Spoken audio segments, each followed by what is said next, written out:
அன்பான மக்களே, நம்ம எல்லாருமே ஆவலோடு எதிர்பார்த்துட்டு இருந்த அந்த ஒரு தருணம் வந்துருச்சு. கொடைக்கானல் அப்டேட்டு நம்ம சுவாமியோடது வந்திருக்குங்க.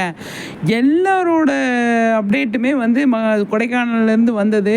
சுவாமியோட அப்டேட் மட்டும் வரல. எல்லாருமே வந்து எதிர்பார்த்துட்டு இருந்த நிறைய கமெண்ட்ஸில் நம்ம பார்க்க முடிஞ்சது. ஃபைனலாக வந்து டெக்னீஷியனோட நின்று சூப்பராக ஒரு ஃபோட்டோ ரிலீஸ் பண்ணியிருக்காங்க.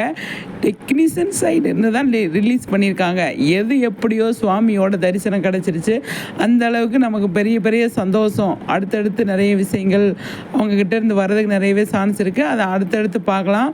ஆனால் இப்போ நம்ம என்ன எதிர்பார்த்தோம், சுவாமிக்கிட்டேருந்து ஏதாவது ஒரு ஃபோட்டோ, ஏதாவது ஒரு அப்டேட்டு எப்படா வரும் அப்படின்னு நினச்சிட்டு இருந்தேன். நானே வந்து சூப்பரான ஒரு அப்டேட்டுங்க. இதை போஸ்ட் பண்ண டெக்னீஷியனுக்கு தான் நம்ம வாழ்த்துக்கள் சொல்லணும். நிஜமாக வந்து சுவாமியோட ஒரு பிக்சர் கூட ரிலீஸ் ஆகலைன்னு சொல்லிட்டு நிறைய வந்து எல்லாருமே தேடிட்டு இருந்தாங்க. கண்டிப்பாக ஃபைனலாக வந்துருச்சுங்க. நல்லா இருக்குது, பார்க்குறதுக்கு சூப்பராக இருக்குது. இதை தானங்க நம்ம எதிர்பார்த்துட்ருக்கோம். அப்போ வந்தால் எந்த அளவுக்கு கொண்டாடுவாங்க ஃபேன்ஸு. கண்டிப்பாக வந்து கொண்டாடியே ஆகணும். சூப்பர் போஸ்ட்டுங்க, பார்த்து என்ஜாய் பண்ணுங்கள்.